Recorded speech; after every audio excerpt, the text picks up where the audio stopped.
Hello and welcome to the Discovering Spirituality podcast, episode 14, Identity.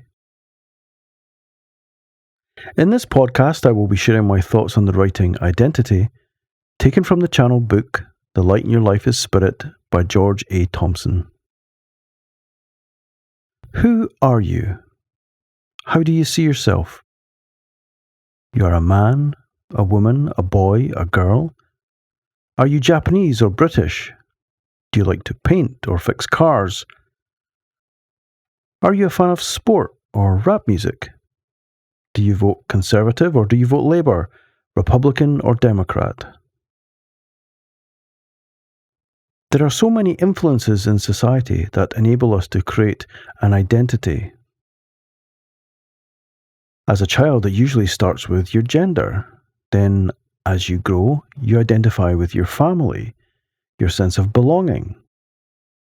As a teenager, you might identify yourself with a particular aspect of pop culture, whether it be music, movies, art, or literature.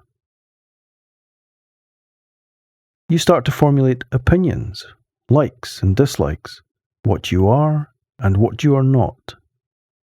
You may identify with a religion or spiritual practice. Even what you eat can now be associated with an identity. You may feel so strongly about your identity, your opinions and your thoughts that you will passionately defend them. Modern Western culture tends to focus on superficial identity trends, which, if tested, would crack very easily. But what about our values, our morals, our virtues? Do we really understand ourselves enough to stand by them? Are they in fact ours, or are they a collective of values that suit the purpose of maintaining our identity? More than once I have been guilty of reading a book with expressed opinions that I have taken as my own and preached their values. Then, when confronted during a discussion, the strength of my conviction falls short and my opinions collapse. I am reminded that I have just copied and pasted what I thought was worthwhile without giving it serious thought and coming to my own conclusions through my own research. It's quite a common human phenomenon. We are told what to think and we think it. Whatever is popular and fashionable, we think it, or rather, we just accept it. If you look at society and its proclivity to dive headfirst into groupthink and mob mentality, it's quite staggering how entire nations have waged war against each other on this basis. And when you stop to question the motivations for such actions, you would be amazed how quickly the mob turns on you. So many people have done this, and I wonder if they ever stop to question why. I wonder if people realize how easily and how quickly they can be manipulated. How easily they abandon their moral codes and values to defend opinions and an identity that is not of their own making. Man has struggled for generations to find his true purpose, but as yet has failed collectively to acknowledge that true happiness and contentment does not lie in materialism. In fact, in modern life, there has been a distinctive rise in tribalism and an increase in separation. Does this not suggest that we have become more judgmental towards each other, as we are more inclined to define differences based on colour, culture, or creed? I find that we are more dismissive rather than accepting. The truth and the acknowledgement of truth is very often disregarded. This is not a new phenomenon, and it seems to me that this is one of man's less admirable traits. We always seem to be so certain, which smacks of arrogance. But how did we reach this point?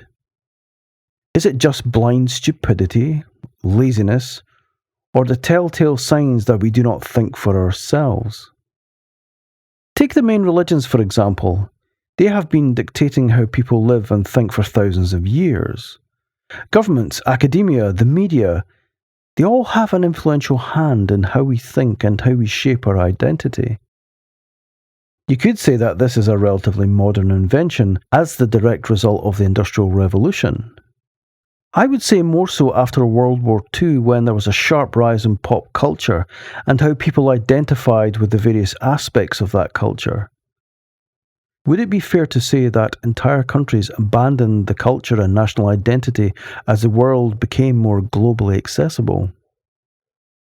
Modern society tends to view the individual from the point of view of what they are instead of who they are, which overlooks the true characteristics of the individual. So we now focus on the superficial, the obvious wealth, vanity, and power. Are we really that ignorant and blind to the true character of those we revere, including ourselves? Do we even know what we are looking for? Do we acknowledge the patient, the good, the kind and the compassionate, the honest, the humble, the loving and the caring, the thoughtful, the gentle, or the brave? Do we see the virtues of others, or do we just ignore them and apply inaccurate labels to mask our own ignorance? This might seem obvious, but have you ever consciously realized that you are alive? To know that you have the gift of life, to choose, to question, to follow, and to become who you want to be. It's pretty amazing when you think about it. The trouble is, so many people do not think about it. They do not understand or value the life that they have. To consciously know that your life is your life, would you not make decisions that better reflect the value you have for this life? Would you stop taking for granted your experiences and start paying attention?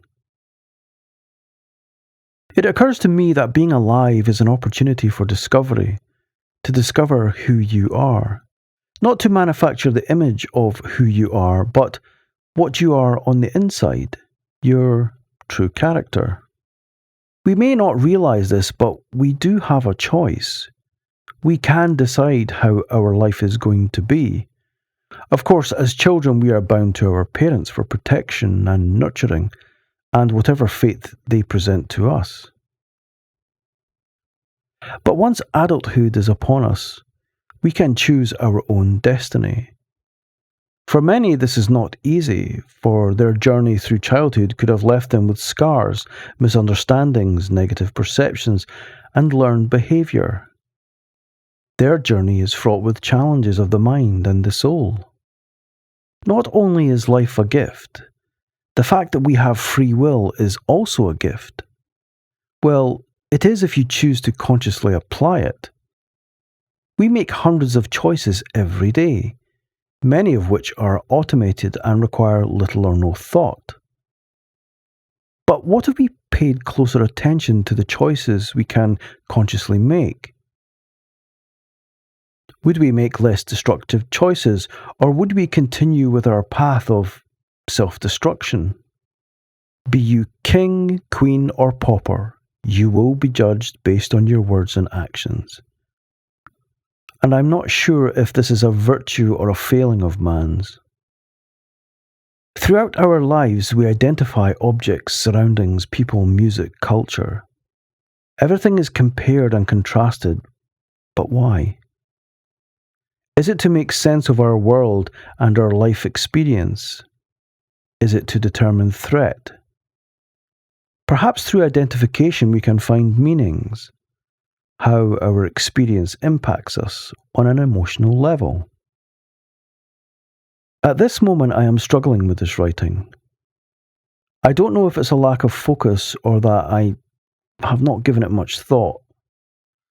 I think the issue of identity is a paradox, meaning that it matters, then again it does not. What if you identify with nothing, meaning that you actively and consciously refuse to define yourself by any observable measure? Even if you did, externally you would have an identity assigned to you by your peers or society, which for the most part would fall short of the truth.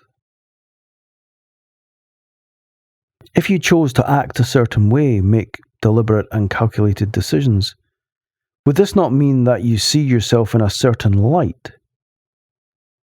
Is there a difference between trying to be a good person and being a good person? Either way, does the world not judge you?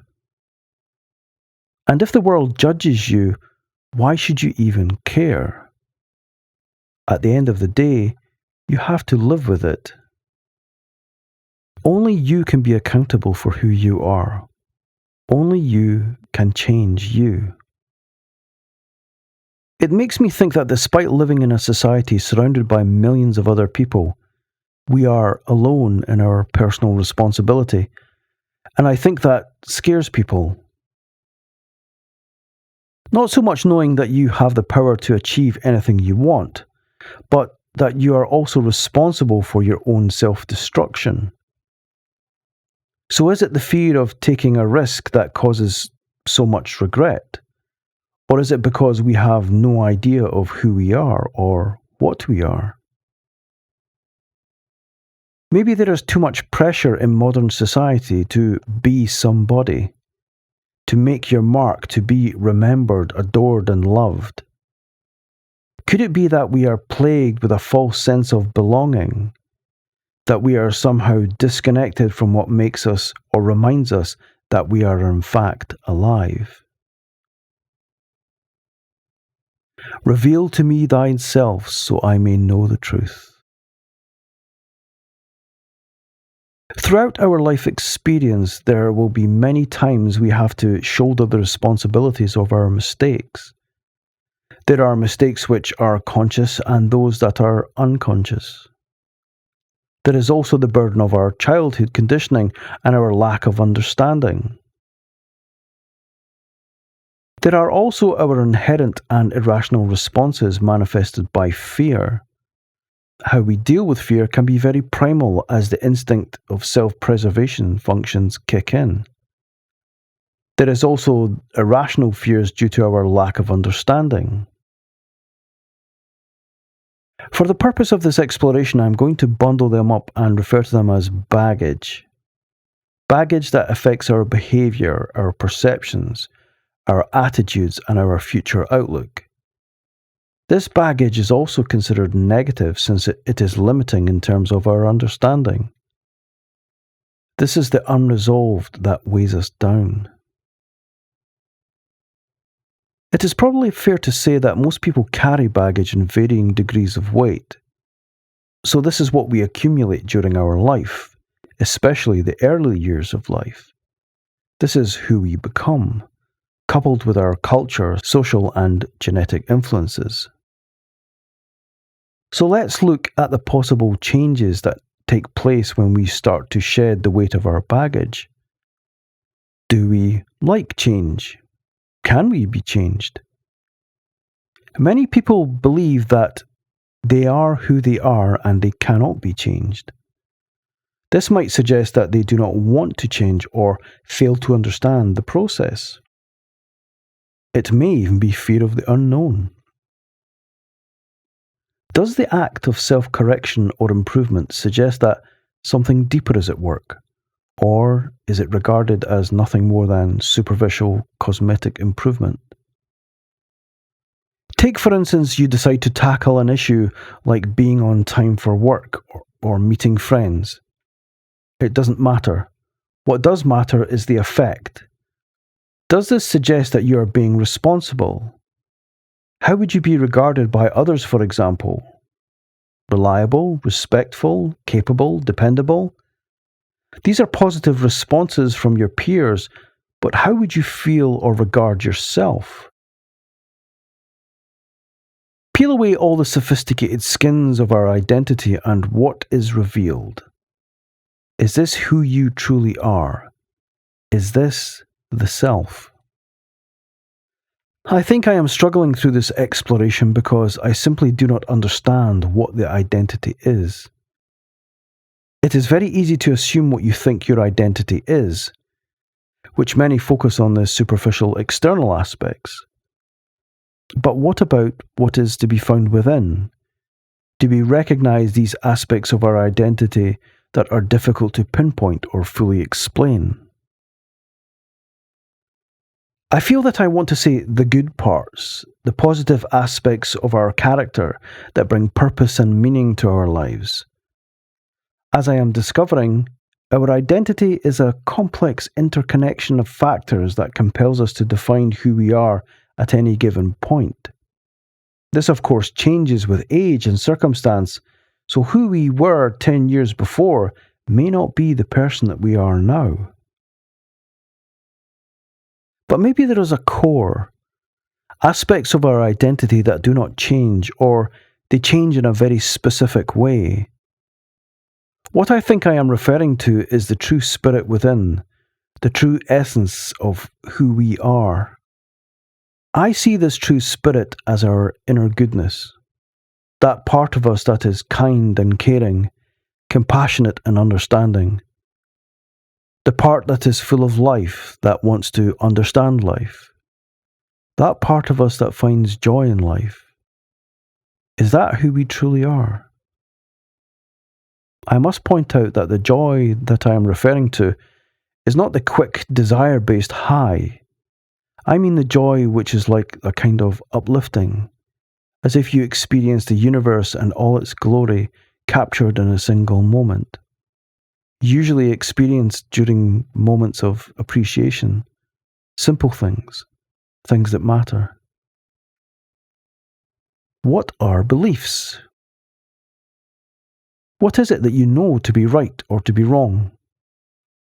Are your actions guided by the need to be a good person, or do you succumb to your base desires and follow the social ebb and flow? Are your beliefs tested? Does your sense of morality and justice stand up to the test of daily living? I am wondering if this is a case of mental certainty or, indeed, inner faith. There are those that claim to be moral and righteous when in truth they lack integrity. Beliefs and moral standings in the modern age are very often regarded as fashion, to interchange when it suits them, especially if they choose to take the moral high ground. Look at all the fanatics and naysayers that preach God's true word. One has to ask, do they practice what they preach? To talk and preach in religious tongues make the individual feel that they have power, which more often than not, they do not. For their true identity can reveal how little they actually understand.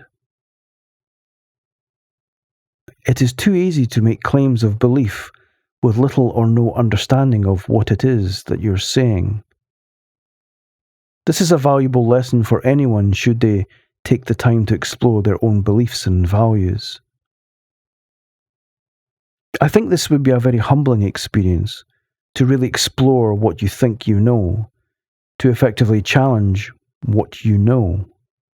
Not just what you think, but what you actually feel inside. Do you shock yourself by some of the things you say, or do you remain in ignorance? To explore yourself, I think, requires a slowing down, a more measured approach to living. Time is needed to think and observe, to see who you think you are. This begs the question, are you capable of being honest with yourself? Are you prepared for the truth? Are you capable of changing what needs to be changed?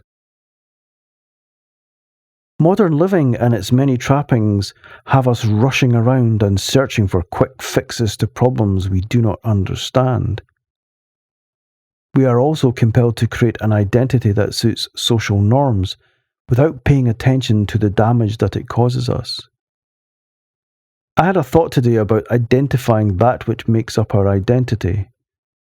I see this as a crossroad in one's life, a choice to either journey forward or to remain static, or to live in perpetual ignorance and confusion. It strikes me as a choice to either act or ignore, to accept or deny.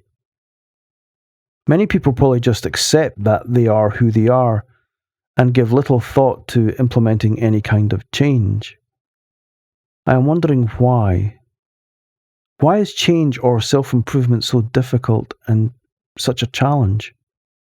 Is it fear or a lack of understanding about the benefits? Perhaps we fear the discomfort of the unknown and the uncertainty. We may fear the loss of our familiarity, our comfort zone. How we view our life, our friends, our family might change. We may experience loss or abandonment. Our sense of belonging or beliefs may be shattered. Perhaps we cannot deal with the shame of our past behaviours, our ignorant or calculated transgressions. It takes a healthy leap of faith or a traumatic event to point us in the right direction, to make us think and to question who we are. But what about when we come face to face with the less than savoury aspects of our character? What do we do? Human behaviour is complex, and we might find it difficult to understand what we are faced with. Are we alone in this endeavour? Do we have support? This can also present its fair share of challenges as we stumble around in the dark, looking for answers, looking for truth. We could reach out to a friend or a family member, a therapist or an elder within our chosen religion. I believe that the world wants you to succeed. This might seem like an odd thing to say given the social pressures which we want to free ourselves from. Life has a way of revealing the truth no matter where we find ourselves. There is always light to be found within the darkness. No man is an island, they say. This week I spoke with a friend from work about what I was writing about this week, and she mentioned a concept that piqued my attention. We tend to perceive ourselves as singular when in reality we are all connected. We may be individual, but we are also the collective.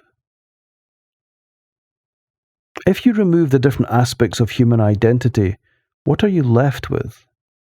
We are all human. We are all living. We are a society, a nation, a culture. As we consider the challenges of our own experience, then perhaps we can have sympathy, appreciation, and respect for our fellow human beings. After all, we are all in the same boat.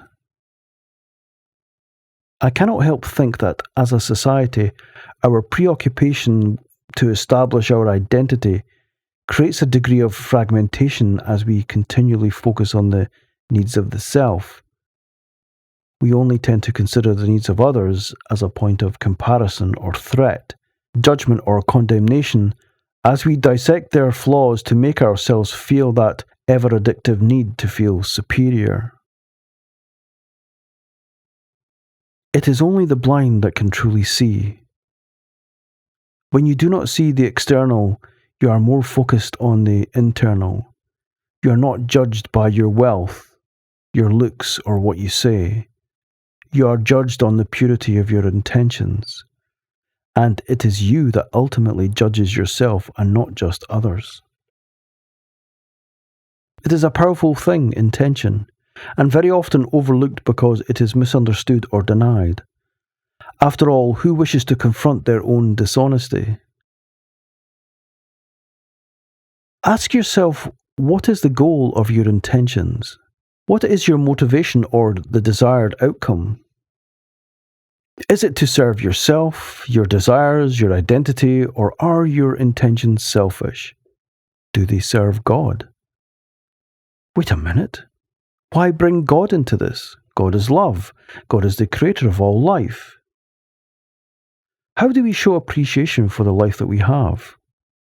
The world identifies us, and we identify with ourselves, and we show appreciation for this acknowledgement for our being through acts of reinforcement. We become the identity to suit the moment. There is no consistency with our intentions, as each interaction demands a certain approach, a certain appearance. So we could say that we are in fact multiple identities because it is what society impresses upon us. We have and express a different set of tools depending on the situation or perceived outcome. which brings us back to what need do we wish to serve? The perpetual shift from being a player, a participant, to an observer. Therefore, your motivation for being is different. What is it that motivates you if nothing is found on the earthly plane? If you are interested in reading the writing from the book, The Light in Your Life is Spirit, you can download it from the link in the description below. You can also read the full transcript of this podcast by visiting discoveringspirituality.net. If you like the topics discussed in this podcast, please feel free to subscribe and hit the like button.